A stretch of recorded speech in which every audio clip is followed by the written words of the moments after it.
Let's talk today about living in the now and some of my struggles and weird opinions and how things of that have changed overall. So one of the things that I kind of have always been a goal for my life is to eventually get to that point of where I am living the day for the day. And that I came from, you know, living in high school and college, and people are always kind of like asking you what's next in your life. It's the constant thing that's socially put on you, pressured. And so you're always reaching for the next. You're always going for the next thing. And a lot of times when I feel stagnant or when I feel like, oh, I've reached the thing, instead of feeling accomplished, I would feel uneasy. It was this level of sitting in a place for too long, and a lot of times I used to attribute that to my Gemini sun and the constant air sign feeling of no, change. And then when I looked into my astrology, I realized, oh, there's so much earth here, there's so much like wanting to plan, to, you know, structure, to, and that battling constantly with the air, wanting the change versus stagnation, this change versus, you know, the structure. It's just a constant back and forth. And some might even look at the quote-unquote negative aspects of that being like stagnation, you know, structure, and change could be stagnation and chaos, like, you know, both sides of the same coin, all constantly changing and flipping, and I almost wanted that constant volley back and forth between them. I suddenly realized as I got a little bit older that while the change and the fluctuation might have served me for a good amount of time, I suddenly didn't want that anymore. I was suddenly craving roots, structure, maybe a certain level of change and variation, but overall I wanted, you know, things to kind of settle in. Less because of being bored with the change or anything else, but I suddenly realized that I was never, ever living the moment. You're supposed to love the journey more than the end destination. And I do agree with that to some extent, because the whole of life is a journey.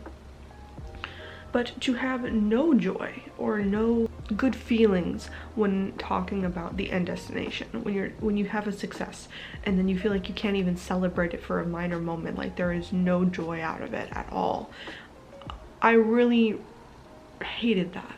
I wanted that to be something that changed.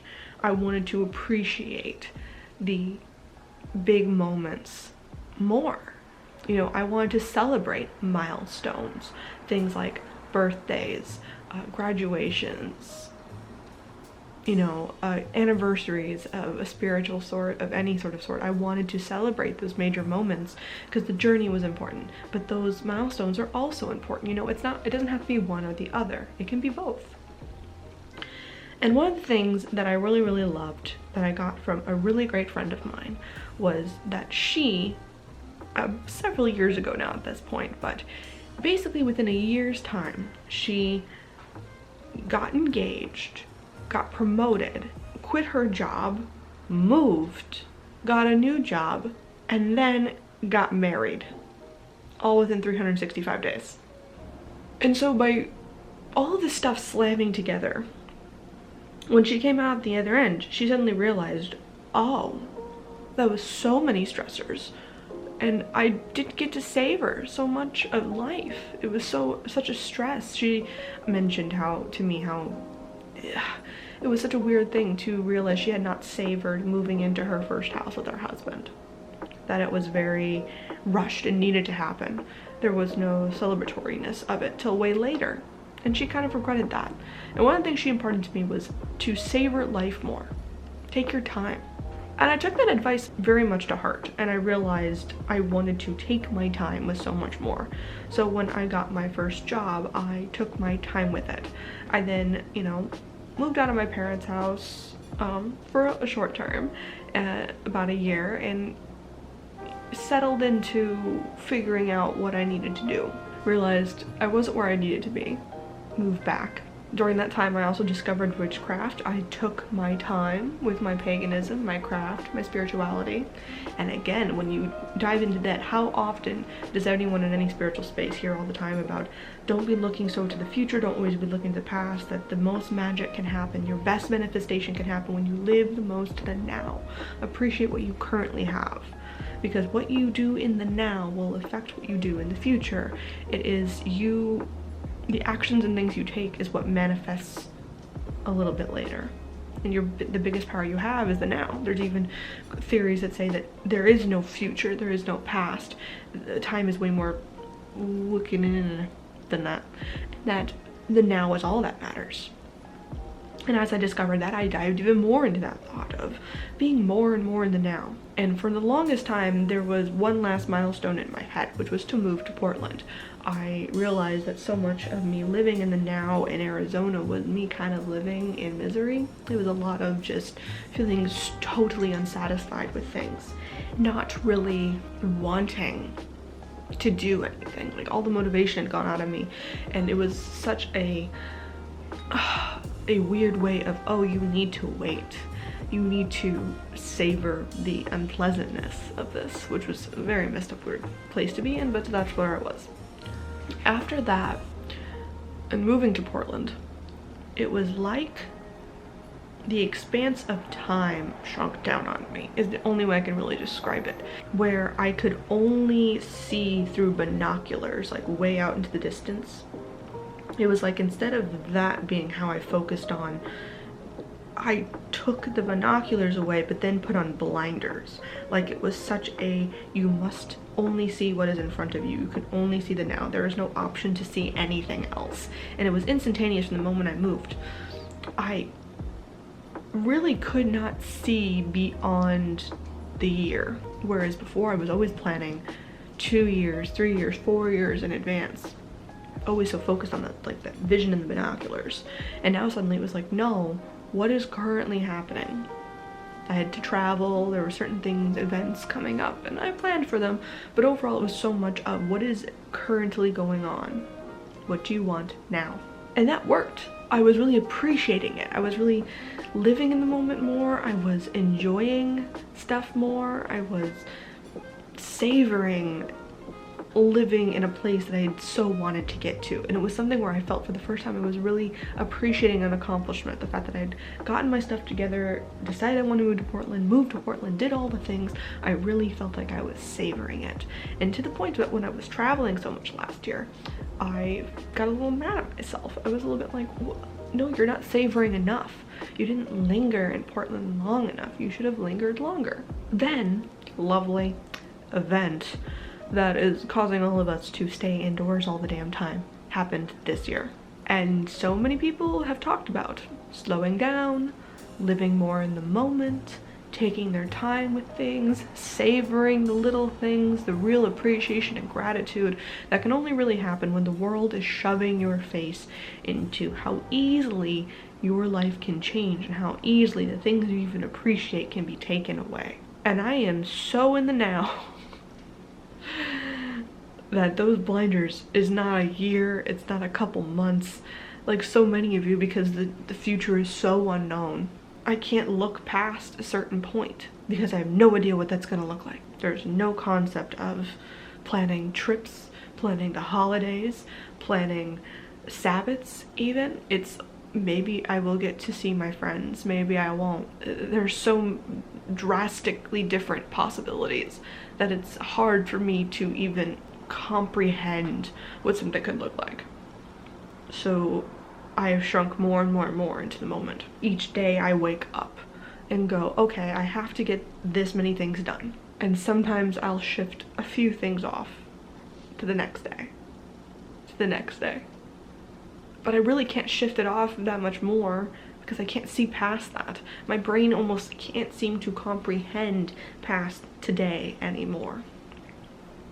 And then the other day, I was walking around my apartment. I'd accomplished my task for the day that I had set out on my list, and I suddenly realized I did not have any idea of what else to do. It was mid-afternoon, so too soon to go to bed. But I didn't want to do certain activities because I was worried about waking up on time, so little idea of the future. And I was walking around and I was like, what do I want right now? And the lack of an answer that I had brought me to a state of just standing in the middle of my apartment and staring off into space for a good 30 minutes. And I even did a little meditation, I guess. I call it my taking stock meditation, where I feel, you know, what does my whole body kind of feel like in the moment. And the day had been a productive day. It was the weirdest feeling to be so in the moment, so aware of the breeze blowing and my feet on my carpet, and feeling what I was wearing, and, you know, the slight tickle of my hair on my neck, to the little bit of grease that was gathering on my face. I could feel all of that. I was so in the moment. I was so present. It had been so long since I've been present. And I didn't like it. It wasn't a good feeling. It suddenly brought me back to being in Arizona and being so present in my unhappiness. And it's so funny because so many times I think in spirituality, being in the moment is linked to, if you slow down and are more in the moment, you will realize how happy you actually are. Like when you stop worrying all the bad things that happen to you, or things that happen in the past or in the future, etc. and so forth.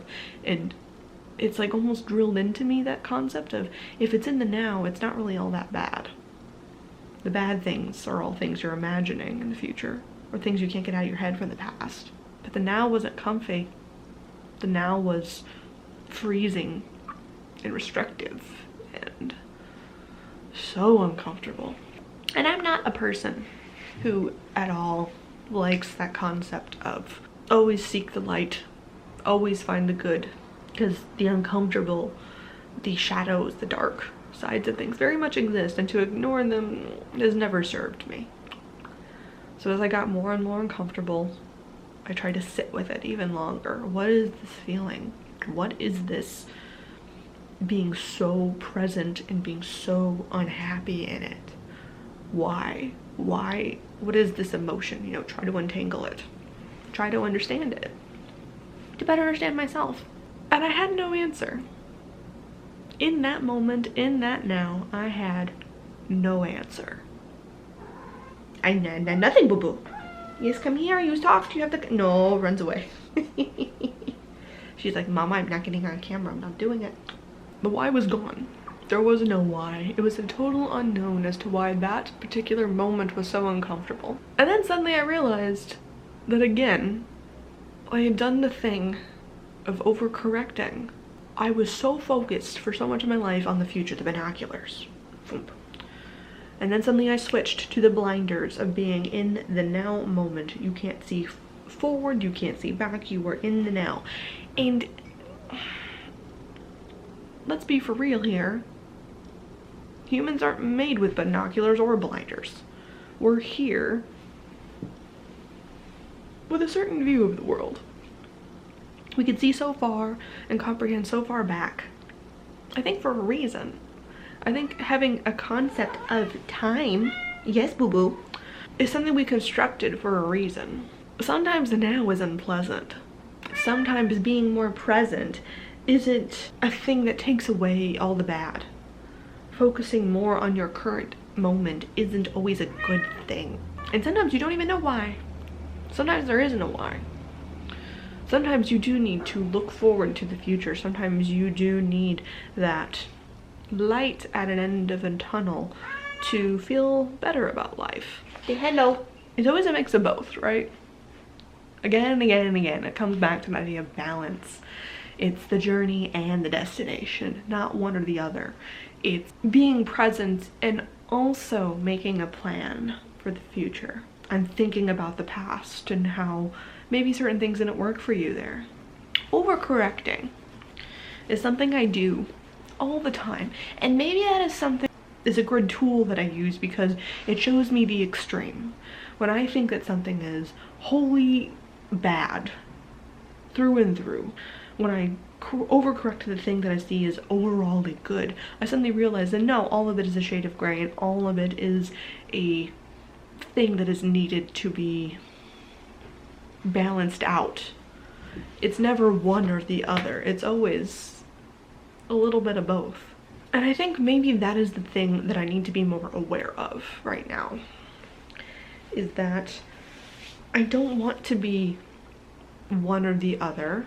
I want to maybe just curtail things a little bit here or there. I don't want to be 100% in one place or one frame of mind or one system of thinking even.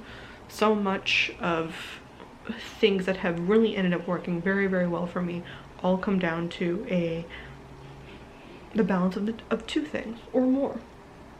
And it's maybe those slight changes that I need to enact more, you know? Stop struggling so much to live entirely in the now. I'm not going to live entirely in the now. I have come to the realization that I need a little bit of that glimpse of hope of what the world will look like when we finally all come out of this. I need that planning, at least a little bit, of both a bad and a good future. I feel loosey-goosey enough to go, okay, but one day could come and change everything. And that's all right. I don't have to be 100% in the moment all the time. Take that pressure off.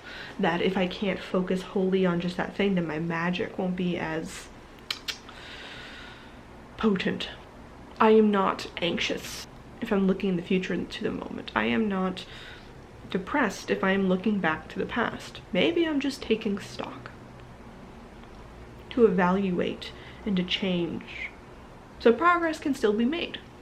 Because even if time is wibbly wobbly, and even if so many things aren't about going in a straight line and progressing, I still want to make progress as a person.